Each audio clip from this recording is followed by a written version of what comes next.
नमस्कार, मैं हूं रत्ना और आप देख रहे हैं सी न्यूज़ भारत। आए रुख करते हैं न्यूज़ बुलेटिन की और बात होगी डेडियापाड़ा की, जहां नर्मदा कलेक्टर की अध्यक्षता में डिस्ट्रिक्ट कोऑर्डिनेशन और शिकायत निवारण कमेटी की अहम मीटिंग आयोजित हुई। साथ ही बात होगी पवई की, जहां 5 सालों से फरार आरोपी को पुलिस ने गिरफ्तार कर लिया है। ऐसी तमाम खबरों पर विस्तार से चर्चा करेंगे।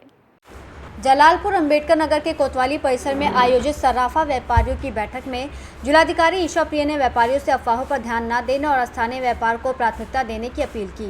उन्होंने पारदर्शी व्यापार व्यवस्था को मजबूत करने और विदेशी आयात पर निर्भरता कम करने का सुझाव दिया। जीएसटी विभाग के डिप्टी कमिश्नर ने भ्रामक सूचनाओं से सावधान रहने और प्रशासन के साथ समन्वय बनाए रखने की बात कही। बैठक में व्यापारियों ने अपनी समस्याएं और सुझाव रखे, जिसमें सुरक्षा और बाजार व्यवस्था प्रमुख रहे। प्रशासन ने व्यापारियों को हर संभव सहयोग और सुरक्षा का आश्वासन दिया। कैसी बैठक थी और किसके किसके बीच थी? देखिए, ये बैठक जो है हमारे राज्यकर के कमिश्नर महोदय के निर्देशानुसार हम लोगों ने जिलाधिकारी मैडम और एसपी मैडम के जो है अध्यक्षता में ये बैठक करी थी। व्यवसाय सर्राफा जो संगठन है, व्यापारियों का संगठन होता है। मुख्य रूप से जो है प्रधानमंत्री जी की जो आह्वान है कि विदेशी मुद्रा का संकट है इस समय देश पे, कि विदेशी मुद्रा का बचत करी जाए। हम लोगों को तेल का आयात कम करना है और जो है बुलियन, जो ठोस सोना जिसको कहते हैं आप, सिक्का, बिस्किट, इसकी बिक्री को थोड़ा सा कम हतोत्साहित करना है या थोड़ा टालना है कि 3-4 महीने बाद इसकी बिक्री बढ़े। और जो पुराने आभूषण हैं, घरों के लोगों को शादियां होनी है तो उनके लिए कोई दिक्कत नहीं, वो अपने आभूषण लाएं, नई डिज़ाइन के बनवाएं।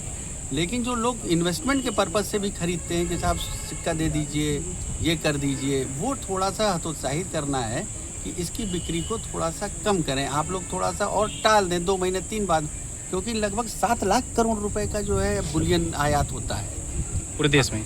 प्रदेश नहीं, पूरे हमारे जो इंडिया में है। हाँ, पूरे देश की बात। पूरे देश में जो हमारे पूरा देश का जो आयात का बिल है, उसमें 10% योगदान खाली बुलियंस का है। जिस तरीके से तेल है, तेल में देखिए कहा गया कि कटौती करिए, हम लोग तेल कम यूज़ करेंगे तो काफ़ी उसका असर पड़ेगा हमारे विदेशी मुद्रा भंडार में। तो इसी के लिए आयोजन था, ताकि ये चीज़ें जो है लोगों तक पहुँचे। और मैडम जो है इसमें, इन्होंने मैडम की अध्यक्षता में सब हुआ है। ये केवल व्यापारियों के बीच था, और आम पब्लिक के लिए क्या कहेंगे? यानी आम पब्लिक, देखिए अभी तो व्यापारियों को, क्योंकि सबसे पहले तो व्यापारियों को ही लग रहा है ना कि भाई हमारा जो है क्या कहते हैं, ऐसा तो नहीं कि व्यवसाय बंद हो रहा है लोग, तो ये इनको बताना था कि देखिए आपके व्यवसाय पे कोई रोक नहीं है भाई। आप ज़्यादातर देखिए लोग आजकल क्या करते हैं कि हम लोग भी अपना पुराना ही जेवर ले जाते हैं मम्मी पापा दादी का, कि नई डिज़ाइन का बना दीजिए। तो कोशिश यही करना है कि उसी को करा जाए।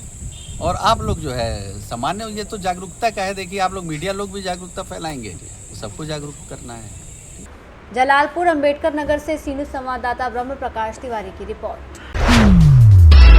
नरसिंहगढ़ में हजरत बाबा सैयद तैयब अली शाह शहीद रहमतुल्लाह का 245वां 3 दिवसीय उर्स अकीदत और शान शौकत के साथ संपन्न हुआ, जिसमें देश भर से बड़ी संख्या में ज़ायरीन शामिल हुए। दरगाह परिसर में देर रात तक इबादत, फतिहा ख्वानी और कव्वाली का दौर चलता रहा, जहां मशहूर कव्वालों ने अपनी प्रस्तुतियों से समा बांध दिया और श्रद्धालु झूम उठे। इस अवसर पर दरगाह को आकर्षक रोशनी से सजाया गया। भारी भीड़ के चलते जाम की स्थिति भी बनी रही। उर्स कमेटी ने आयोजन को सफल बताया। वहीं पुलिस प्रशासन ने पूरी रात सुरक्षा व्यवस्था संभाली और कार्यक्रम शांतिपूर्ण रूप से संपन्न हुआ। दमोह से सी न्यूज़ संवाददाता संतोष मोदी की रिपोर्ट। डेडियापाड़ा में एमएलए चैतर वसावा ने वीडियो के माध्यम से बताया कि नर्मदा कलेक्टर की अध्यक्षता में जिला समन्वय और शिकायत निवारण समिति की बैठक आयोजित हुई, जिसमें जिले के सभी विभागों के अधिकारी और जनप्रतिनिधि मौजूद रहे। बैठक में चल रहे डामर रोड निर्माण कार्यों को समय सीमा में पूरा करने, पंचायतों और जल आपूर्ति विभाग द्वारा नए हैंडपंप लगाने, खराब हैंडपंपों की मरम्मत, कई क्षेत्रों में पेयजल समस्या के समाधान की मांग रखी गई। साथ ही मनरेगा के तहत रोजगार बढ़ाने, वन विभाग में स्थानीय लोगों को रोजगार देने और मजदूरों को न्यूनतम वेतन कानून के अनुसार भुगतान सुनिश्चित करने का मुद्दा भी उठाया गया। पेट्रोल डीजल की कमी, खाद्य संकट और अवैध चेक पोस्टों पर लोगों को हो रही परेशानियों को लेकर भी गंभीर प्रतिनिधित्व दिया गया। इसके अलावा पेशा कानून के उल्लंघन, भूमि अतिक्रमण, खराब पंचायत भवन और शिक्षा आंगनबाड़ी से जुड़े मुद्दों पर भी ध्यान आकर्षित कराया गया। चैतर वसावा ने बताया कि अधिकारियों ने सभी मामलों पर सकारात्मक रूप दिखाते हुए जल्द समाधान का आश्वासन दिया है। આજે કલેક્ટર શ્રી નર્મદાની અધ્યક્ષતામાં જિલ્લા સંકલન એવં ફરિયાદ નિવારણ સમિતિની બેઠક હતી, જેમાં ચૂંટાયેલા પ્રતિનિધિ અને જિલ્લાના તમામ વહીવટી તંત્રના અધિકારીઓ ઉપસ્થિત હતા. ત્યારે નર્મદા જિલ્લામાં હાલમાં જે ડામરના રોડના કામો અધૂરા છે એને સત્વરે મહિનાની અંદર તમામ કામો પૂર્ણ કરવા માટેની અમે રજૂઆત કરી છે. સાથે સાથે નર્મદા જિલ્લામાં ઘણા વિસ્તારોમાં પીવાના પાણીની સમસ્યા ઉપસ્થિત થઈ છે, ત્યારે નવા હેડપંપો કરવામાં આવે અને જે હેડપંપો રિપેર કરવા જેવા છે એમને રિપેરિંગ કરવા માટે પણ ગ્રામ પંચાયતો, પાણી પુરવઠા બોર્ડ અને તમામ તાલુકા પંચાયતને તાકીદ કરવામાં આવે એની પણ રજૂઆત અમે કરી છે. સાથે વન વિભાગમાં જે રોજમદાર તરીકે જેમને લેવામાં આવ્યા છે એમને સરકારશ્રીના ધારાધોરણ મુજબ લઘુત્તમ વેતન ધારા મુજબ એમની પગાર સ્લીપ બનાવવામાં આવે એની પણ વાત આજે થઈ છે. સાથે સાથે નર્મદા જિલ્લામાં જે પેટ્રોલ અને ડીઝલની અછત સર્જાઈ છે એમાં ખાસ કરીને સાગબારા, ચીકદા અને ડેડિયાપાડા તાલુકામાં આજે લાઈનો પડી છે. ત્યારે અમે સરકારશ્રીને અને એના વહીવટી તંત્રને જણાવ્યું છે કે તમે પણ કેટલો સ્ટોકની સપ્લાય આજે બાકી છે અને કેટલી કટોકટી છે એની પણ સરકાર લોકોને એનો ખુલાસો કરે, લોકોનું ધ્યાન પર એ બાબત મૂકે. એ જ પ્રકારે ખાતરની આજે અછત છે, તો આ ખાતરની અછત પણ સત્વરે એનું નિરાકરણ આવે એ બાબતે પણ મેં આજે રજૂઆત કરી છે. મનરેગાની જે રોજગારી ચાલુ થઈ છે એને વધારે ને વધારે લોકોને રોજગારી આપવામાં આવે, ફોરેસ્ટ વિભાગમાં રોજગારી આપવામાં આવે અને મનરેગામાં જે ફેસ આઈડી દ્વારા હાજરી પુરાય છે એની જગ્યાએ ફિંગરપ્રિન્ટ કાં તો કોઈ પણ માસ્ટર દ્વારા હાજરી પૂરવામાં આવે એની પણ આજે અમે રજૂઆત કરી છે. સાથે સાથે 73AA ભંગની જે ફરિયાદો મળી છે, લેન્ડ ગ્રેબિંગના ભંગની ફરિયાદો મળી છે, પેસા એક્ટના ભંગની ફરિયાદો મળી છે, એના ઉપર પણ વહીવટી તંત્ર દ્વારા સત્વરે કામ કરવામાં આવે એની અમે વાત મૂકી છે.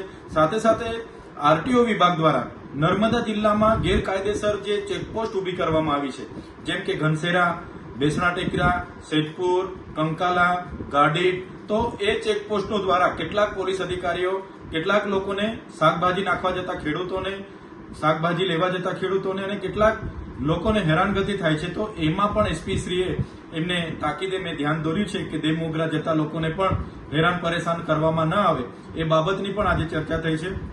તાલુકા પંચાયત ડેડિયાપાડાનું મકાન જે જર્જરિત હાલતમાં છે તો એને પણ સત્વરે બનાવવામાં આવે. એ જ પ્રકારે આંગણવાડી હોય, શાળા હોય, જેટલી પણ નર્મદા જિલ્લાની સમસ્યાઓ છે અમે સૌએ રજૂઆત કરી છે કે તમામ સમસ્યાઓનું સત્વરે નિરાકરણ આવે અને કલેક્ટરશ્રીની અધ્યક્ષતામાં તમામ અધિકારીઓએ સકારાત્મક રીતે આ તમામ સમસ્યાઓને ટૂંક સમયમાં નિરાકરણ લાવીને તમને પણ રિપોર્ટ કરીશું એવી બાહેધરી અમને આપી છે.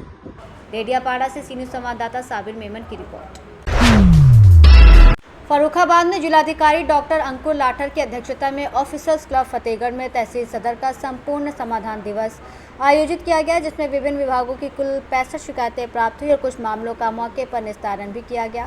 जिलाधिकारी ने शिकायतों के समयबद्ध, पारदर्शी और गुणवत्तापूर्ण निस्तारण के निर्देश देते हुए लापरवाही पर सख्त रुख अपनाया। समाधान दिवस में अनुपस्थित रहने पर अधिशासी अभियंता जल निगम ग्रामीण के वेतन रोकने के निर्देश भी दिए गए। उन्होंने सभी अधिकारियों को जन समस्याओं के त्वरित समाधान और लंबित प्रकरणों के शीघ्र निस्तारण के निर्देश दिए। आज तहसील दिवस में 65 एप्लीकेशंस आई थी, जिसमें मैक्सिमम राजस्व विभाग की थी, अराउंड 35 एप्लीकेशन राजस्व विभाग की थी, बाकी पुलिस विभाग से संबंधित थी 12 एप्लीकेशन, विद्युत विभाग और नगर पालिका से संबंधित थी। इनका कुछ का 2 एप्लीकेशंस का मौके पर निस्तारण किया गया है, बाकी में संयुक्त टीम बना के गठन के आदेश दिए गए हैं और कुछ के लिए जांच कर 7 दिन के लिए अंदर आख्या प्रस्तुत करने के लिए आदेश दिए। ज्ञानपुर स्कूल का कोई मामला आया था, क्या मामला था? उसमें एक बच्चे की क्वार्टरली फीस के संबंधित मामला था, उसमें पीएसए को जांच के आदेश दिए गए हैं। आज साय तक रिपोर्ट आएगी और उसके संबंध में राइट टू एजुकेशन से संबंधित भी निर्देश दिए गए हैं कि जो 25% कोटा होता है प्राइवेट स्कूल्स में भर्ती का, उससे भी संबंधित जो जानकारी है वो चाहिए गई है और ज्ञानपुर स्कूल के संबंध में जो भी एप्लीकेशन आई थी उसका शाम तक आते हैं। फर्रुखाबाद से सीनियर संवाददाता आदेश की रिपोर्ट। गढ़चिरौली पुलिस और सीआरपीएफ ने संयुक्त ऑपरेशन अंतिम प्रहार के तहत बड़ी कार्रवाई करते हुए 8 हार्डकोर नक्सलियों को गिरफ्तार किया है। गिरफ्तार नक्सलियों ने अत्याधुनिक हथियार, भारी मात्रा में गोला बारूद और करीब 65 लाख रुपए नकद बरामद किए गए हैं। पुलिस के अनुसार सभी आरोपी कई गंभीर नक्सली वारदातों में शामिल रहे हैं और उन पर कुल 64 लाख रुपए का इनाम घोषित था। 3 अलग अलग अभियानों में तेलंगाना, कुमनार और नैताला क्षेत्रों से गिरफ्तारियां की गई, जहां से AK-47 इंसास SLR सहित कुल 51 हथियार भी बरामद हुए। इस कार्रवाई को गढ़चिरौली में नक्सली नेटवर्क पर बड़ा झटका माना जा रहा है। सक्सेस जो पुलिस को मिला है इस ऑपरेशन की वजह से, क्या बोलूँ? इस ऑपरेशन हमारी जो पुलिस दल है, हमारी एक गौरव स्पेशल फोर्स है AC-60 और हमारे साथ जो काम करते हैं SRPF CRPF पुलिस दल, ये सभी का एक कोऑपरेटर ऑपरेशन और कोऑपरेशन की वजह से मिला हुआ एक सफल है और इसमें सभी का इक्वल भाग है। हमारा गर्व है कि हमारी पुलिस फोर्स इस इतना मोटा प्रश्न को, देश भर में चलता हुआ आया हुआ प्रश्न इतने साल से, इसको हमने अच्छे से और खत्म किया और एक बड़ा सफलता सामने लाया। सर, जो 4 दशकों से जूझ रही थी जिला नक्सल की वजह से, आज पूरा नक्सल खत्म हो गया, क्या बोलोगे सर? नक्सल खत्म हुआ करके हमको ढीला नहीं होना, हम हमेशा सतर्क रहेंगे। इससे पहले जो था उससे भी डबल सतर्क रहना आवश्यक है। हमारी फोर्स इस बात को जानती है और हमारी फोर्स जो आने वाले चैलेंजेस आए, नक्सल छोड़ के जो कायदा है, व्यवस्था है, क्राइम है, जो फ्यूचर चैलेंजेस आए, उसके लिए हम तैयार करेंगे और सतर्क रहेंगे। फिर से एक बार नक्सल किसी भी रूप में इस जिला में ना आए, उसके लिए हमारा प्रयत्न 100% रहेगा। Okay, thank you sir. येथे आज 5 नक्षल्यांनी आत्मसमर्पण केलेले आहे. त्यामध्ये कंपनी क्रमांक 10च्या एका नक्षल्याचा सुद्धा समावेश आहे आणि उर्वरित 6 पैकी 4 नक्षल्यांना अटक सुद्धा करण्यात आली आहे. काय सांगायचं? गडचिरोली पोलीस दल आणि CRPF एकत्र मिळून संयुक्ताने गेले 2 तारीख मे 2024 पासून कालपर्यंत एक मोठा अभियान, त्याचे नाव आहे ऑपरेशन अंतिम प्रहार म्हणून एक शोध अभियान राबविले होते. त्या ऑपरेशनच्या दरम्यान 8 कट्टर माओवाद्यांना आपण अटक केलेली आहे. हे 8 कॅडरपैकी 5 कंपनी 10चे उरलेले माओवादी होते. गडचिरोली पोलीस दलाच्या अभिलेखावरील जो उरलेले होते ते समावेश आहे आणि फक्त एक महिला कॅडर राहिलेली आहे. आणि आपल्या गोपनीय माहितीच्या अनुसार ती पण काल रोजी विजापूर जिल्ह्यामध्ये आत्मसमर्पण केलेले आहे. तो एकत्रितपणे या अभियानाच्या यशामुळे गडचिरोली पोलीस दलाच्या रेकॉर्डवरील आज तारीखला एकही सशस्त्र माओवादी सक्रिय नाही. सगळ्या माओवाद्यांना संपुष्टात आणण्यामध्ये गडचिरोली पोलीस दलाला एक यश प्राप्त झालेले आहे. पण नक्षलवाद संपला जिल्ह्यातून असं वाटतं? नक्षलवाद संपला असं घोषित करतात. नक्षलवाद जोपर्यंत आयडियोलॉजी आणि आर्म्ड स्ट्रगल हे दोन्ही आपण संपवत नाही, तोपर्यंत आपण पूर्णपणे 100% असं म्हणू शकत नाही. हे म्हणू शकत आहे की आर्म्ड स्ट्रगल जे आहे, सशस्त्र माओवाद्यांचा जो विरुद्ध लढाई होता, ते पूर्णपणे यशस्वी झालेले आहे. आपल्याला एक मोठा यश प्राप्त झालं, एक ऑपरेशनल माइलस्टोन म्हणून आपण सांगू शकतो. सर, गडचिरोली जिल्ह्यात आज बहुतेक प्रमाणात शस्त्रसाठा आणि रोख रक्कम सुद्धा जमा करण्यात आलेली आहे. सदर शस्त्रसाठा हा अटक करण्यात आलेल्या नक्षल्यांकडून करण्यात आलेला आहे की आत्मसमर्पित नक्षल? 99% जे अटक केलेले नक्सल त्यांच्याकडून विचारपूस आणि त्यांच्या जो माहिती आहे त्या आधारित आपण डंप रिकव्हरी ऑपरेशन राबवित आलेले होते मागचे 10 दिवसापासून कंटिन्यूस. त्याचा एक भाग आहे हे डंप रिकव्हरी आणि 99% त्यांच्याकडून हस्तगत केलेले आहे. सर हिंदी माध्यम से 5 माओवादी सरेंडर हो गए और 8 को अरेस्ट किया गया. क्या घटना है, क्या इस संदर्भ में क्या बताओ? हिंदी में सर. गडचिरोली पुलिस दल और CRPF दल, ये दोनों पुलिस दल मिलके 2 मई 2024 उस दिन से कल तक एक मोटा ऑपरेशन ऑपरेट केले होते. ऑपरेशन का नाम था ऑपरेशन अंतिम प्रहार. इस ऑपरेशन के दरमियान 8 कट्टर माओवादी लोगों को हमने अटक किया है. ये 8 माओवादियों से 5 माओवादियों ने कंपनी नंबर 10 जो गडचिरोली पुलिस दल के रिकॉर्ड में है तो वो समाविष्ट है और एक ही महिला कैडर रहेगी. वो भी कल तारीख में बीजापुर जिला में आत्मसमर्पण किया, ऐसे गोपनीय माहिती मिला है. तो ये बोल सकते हैं आज तारीख में गडचिरोली पुलिस का रिकॉर्ड में एक भी आर्म्ड माओवादिस्ट कैडर, सशस्त्र माओवादी कैडर नहीं रहा और आर्म्ड कैडर पूर्णपणे हमने खत्म किया है. सर, इस ऑपरेशन में कुछ रकम भी पाई गई और वेपन्स, क्या किस तरह की जानकारी बताओ? ये जो अटक हुआ माओवादी, ये लास्ट जो बचा हुआ माओवादियों में से एक ग्रुप है. तो इसके आगे इसके जो पहले जितने भी माओवादी लोगों ने आए उनका कहना था कि हमने उनको हैंड ओवर किया, अभी कुछ आगे बचा ही नहीं, इसलिए हमने थोड़ा अच्छे से इनको विचार पूछ किया, उसके ऊपर गोपनीय माहिती प्राप्त किया, उसके ऊपर हमने कंटिन्यूअस पिछले 10 दिन ऑपरेशन चलाया। इस ऑपरेशन के समय पे इससे पहले कभी भी ऐसे डंप रिकवरी ऑपरेशन नहीं था। तो 51 वेपन और 63,84,000 ऐसे रोक रकम हमने डंप से रिकवरी किया गया। सर ने जो 5 माओवादी थे उन पर कितना रिवॉर्ड था सर? रिवॉर्ड था ये 8 माओवादियों के ऊपर 68 लाख रुपये बख्शिश जाहिर था। गढ़चिरौली से सीनियर संवाददाता संजय यमस्वार की रिपोर्ट। झांसी के ग्राम पठाकरका में विश्व कृषि पर्यटन दिवस के अवसर पर उत्तर प्रदेश ग्रामीण पर्यटन परियोजना के तहत 1 दिवसीय कृषि और ग्रामीण पर्यटन भ्रमण कार्यक्रम आयोजित किया गया, जिसमें शारदा महाविद्यालय बंगरा के छात्र छात्राओं ने हिस्सा लिया। इस दौरान विद्यार्थियों ने तुलसी की खेती, मिट्टी के बर्तन निर्माण और ग्रामीण जीवन शैली को करीब से समझा।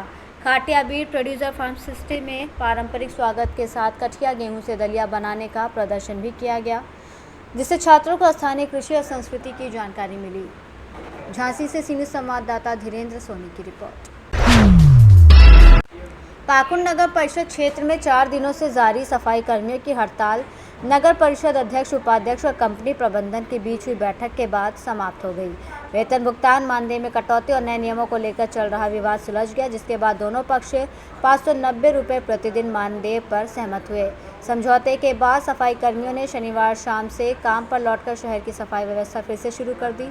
हड़ताल के दौरान शहर में कचरा जमा होने से स्थिति प्रभावित हुई थी, जिसे अब धीरे धीरे सामान्य किया जा रहा है। लिया गया कि इन लोगों का कहना था कि हम लोगों का जो दैनिक भत्ता है वो 631 रुपये किया जाए, लेकिन फ़िलहाल जो है सो यहाँ पे हमें काम में थोड़ा बहुत जो है सो नुकसान हो रहा है। तो हम लोगों ने आपस में बैठक में ये हुआ कि 590 रुपया नहीं हम लोग जो है सो इन लोगों को देंगे और अभी से ये लोग हड़ताल ख़त्म कर रहे हैं और काम स्टार्ट करेंगे। यहाँ पे मैं एज ए एरिया मैनेजर हूँ, मेरा नाम आलोक कुमार सिंह है और पिछले यही फैसला ले गया। पहले ही लोगों को हम लोग बोले हैं जो जब भी स्ट्राइक कीजिएगा तब एप्लीकेशन दे के स्ट्राइक कीजिएगा, क्योंकि नगर में पूरा नागरिक को बहुत प्रॉब्लम होता है। घर घर से कचरा नहीं उठता है, पूरा नगर का कचरा बिखरा हुआ है, इसलिए लोगों को पहले ये बात बोले हैं। तो ये लोग स्वीकार किए हैं, ठीक है हम लोग जब भी हड़ताल करेंगे तब हम लोग एप्लीकेशन दे के ही करेंगे। इन लोगों का मांग था जो 631 रुपया हम लोगों को कर दीजिए। हम लोग को 471 रुपया मिलता है, लेकिन हम लोगों को उसमें काम नहीं कर पाएंगे। हम लोगों को आप एक काम कीजिए 631 रुपया कर दीजिए। तो यही डिसीजन ले लिया कंपनी को देखते भी किसी का लॉस न लेते हुए 590 रुपया। लोग आकांक्षा कंपनी में काम कर रहे हैं, 8 साल हो गया। हम लोग लाइसेंस में काम करते थे और हम लोग वेतन बढ़ाने के लिए बोले तो बोला ठीक है बढ़ा देंगे। तो 631 रुपया हम लोग बोले तो बोला ठीक है दे देंगे। जब वेतन देने का समय आया उस समय बोल रहा है नहीं देंगे, 474 देंगे, नहीं तो हैवी लाइसेंस दो, नहीं तो 474 मिलेगा और काम छोड़ दो हैवी का। तो सलीम शेख। हम लोग सैलरी के लिए थोड़ा स्ट्राइक किए हैं। जब यहाँ पर हम लोग घुसे थे आकांक्षा कंपनी में, तो हम लोग के पास लाइसेंस कुछ नहीं मांगा था, जो है हम लोग के पास वही दिए थे। अभी वेतन के लिए हम लोग स्ट्राइक किए हैं, तो 631 टका देने के लिए वादा किया था कंपनी, मान भी गई था, लेकिन अभी वो लोग बोल रहा है कि हम लोग को लॉस आ रहा है, पूरा लॉस हो रहा है, कंपनी घाटा में जा रहा है, हम लोग 474 रुपया देंगे और कमर्शियल लाइसेंस मांग रहा है अभी हम लोगों का। हाँ, तो जब घुसाया वो तब वो कुछ नहीं बोला, अभी वो कमर्शियल वाला लाइसेंस मांग रहा है, इसी के लिए हम लोग स्ट्राइक में हैं। आपका अशोक कुमार साहा। पाकुड़ से सीनियर संवाददाता पंकज भगत की रिपोर्ट। पन्ना जिले के पवई थाना पुलिस ने 5 सालों से फरार चल रहे एक आरोपी को गिरफ्तार किया है, जो पवई, कोतवाली, पन्ना और धर्मपुर थाना क्षेत्रों के कुल 8 चोरी के मामलों में वांछित था। आरोपी पर घर में घुसकर चोरी सहित विभिन्न मामलों में कई प्रकरण दर्ज थे और वो लंबे समय से फरार चल रहा था। पुलिस अधीक्षक के निर्देश पर चलाए जा रहे अभियान के तहत पुलिस टीम ने तकनीकी जानकारी और दबिश के आधार पर उसे 15 मई को गिरफ्तार किया। गिरफ्तारी के बाद आरोपी को न्यायालय में पेश कर रिमांड लिया गया है और आगे की पूछताछ जारी है। पवई से सीनियर संवाददाता सुरेश कुमार द्विवेदी की रिपोर्ट। प्रयागराज के फूलपुर थाना पुलिस ने दुष्कर्म के एक मामले में 2 वांछित अभियुक्तों को गिरफ्तार किया है। आरोपी की जाट फूंक के बहाने एक मानसिक रूप से अस्वस्थ नाबालिग के साथ दुष्कर्म किया गया और शिकायत करने पर जान से मारने की धमकी दी गई थी। इस मामले में पहले से मुकदमा दर्ज था और पुलिस टीम ने दोनों आरोपियों को इफ्को प्लांट के पास से गिरफ्तार कर आगे की विधिक कार्रवाई शुरू कर दी है। प्रयागराज से सीनियर संवाददाता रणविजय की रिपोर्ट। बड़ी हजारीबाग में वट सावित्री पर्व श्रद्धा और भक्ति के साथ मनाया गया, जहां सुहागिन महिलाओं ने वट वृक्ष की विधि विधान से पूजा कर अपने पति की दीर्घायु और सुख समृद्धि की कामना की। सुबह से ही पूजा स्थलों पर महिलाओं की भारी भीड़ उमड़ी और पारंपरिक परिधानों में सजी महिलाओं ने वट वृक्ष की परिक्रमा कर रक्षा सूत्र बांधा। इस अवसर पर बरही महिला थाना के सामने स्थित वट वृक्ष पर विशेष आयोजन रहा, जहाँ स्थानीय लोगों के प्रयास से बनाए गए चबूतरे पर पहली बार पूजा की गई। क्षेत्र के विभिन्न मंदिरों और वट वृक्ष स्थलों पर पूरे दिन भक्ति और लोकगीतों के साथ धार्मिक माहौल बना रहा। बरही से सीनियर संवाददाता राहुल राणा की रिपोर्ट। धनबाद के BCCL एरिया 9 अंतर्गत दोबारी परियोजना कार्यालय पर उस समय तनावपूर्ण स्थिति बन गई जब BCCL कर्मी किशुन बाउरी के परिजन और झारखंड कोलियरी मजदूर यूनियन के नेता शव लेकर धरने पर बैठ गए। परिजनों ने मुआवजा और नियोजन की मांग को लेकर परियोजना कार्यालय के गेट पर ताला जड़ दिया और प्रदर्शन शुरू कर दिया। परियोजना पदाधिकारी के साथ हुई वार्ता विफल होने के बाद स्थिति और गंभीर हो गई, जिसके चलते मौके पर विरोध प्रदर्शन जारी है। किशुन बावरी कर्मी जिनका ड्यूटी पीरियड में तबीयत खराब होने के बाद प्रबंधन द्वारा सेंटर हॉस्पिटल भेजा गया। सेंटर हॉस्पिटल से रेफर कलकत्ता किया गया। वो 14 तारीख को शाम को उनका इलाजरत के समय में देहांत हो गया। देहांत होने के बाद यहाँ पे लोग परिजन लोग उनके शव को लेकर आए और जो प्रावधान होता है, प्रावधान के तहत तत्काल नियोजन का डिमांड किया गया, जिसको प्रबंधन असमर्थ जता रहे हैं एक पेच लगाकर कि वो डायरेक्ट इंडिपेंडेंट नहीं है, जबकि प्रावधान के तहत यह आता है कि भाई हो बहन हो जो भी हो कर्मी पे जो आश्रित होता है उसको डायरेक्ट ही माना जाता है और सेवा अभिलेख में नाम नहीं है, फॉर्म F में नाम है, यह सफिशियंट है नौकरी के लिए। लेकिन उस सब को आधार बनाकर प्रबंधन अपना जो अड़ियल रवैया अपना रही है, किसी भी प्रकार से चाह रही है कि तत्काल नियोजन ना दे। तत्काल नियोजन ना दे नहीं, यह इनका मंशा है कि अभी किसी प्रकार से यहाँ से इस भीड़ को हटा दिया जाए ताकि बाद में नियोजन ही ना दिया जाए। ऐसा ही अक्सर BCCL में होता रहा है। अभी कुछ वार्ता सफल नहीं हुई? अभी वार्ता सफल नहीं हुई है। अड़चन वही है कि डायरेक्ट इंडिपेंडेंट नहीं है, जबकि प्रावधान के तहत मैं पुनः बता रहा हूँ कि कोई भी आश्रित कर्मी के ऊपर संपूर्ण रूप से आश्रित है, जो भी उनके परिजन हैं संपूर्ण रूप से आश्रित है, तो वो डायरेक्ट प्रावधान के तहत उनका सर्विस देने का प्रावधान है। और ये अपना अड़ियल रवैया अपना रहे हैं कि नहीं, इसमें नहीं होता है। आप लोग क्या किए? अभी गेट बंद कर दिए? हाँ, गेट जाम किए हैं। जब तक फैसला नहीं होगा गेट जाम रहेगा। अंदर में अधिकारी है? अंदर में अधिकारी हैं। ठीक ठीक। भैया यहाँ पर ड्यूटी करते थे, ड्यूटी में आए, ड्यूटी में अचानक तबीयत खराब हो गई। ड्यूटी में जो वहाँ अटेंडेंस बनाते हैं वहाँ बोले गए कि अगर ठीक नहीं तो वहाँ से एम्बुलेंस से सेंट्रल हॉस्पिटल एडमिट किया गया। सेंट्रल हॉस्पिटल एडमिट किया, वहाँ पर रखे, वहाँ पर देखे ठीक नहीं हो रहा था इलाज, वहाँ से रेफर किए कोठारी हॉस्पिटल कोलकाता। वहाँ एडमिट किए, वहाँ रखे, वहाँ ट्रीटमेंट चल रहा था चलते जानते हैं क्या हुआ। आज जो कुछ था वही भैया थे मेरे सब। क्या मांग क्या है आपकी?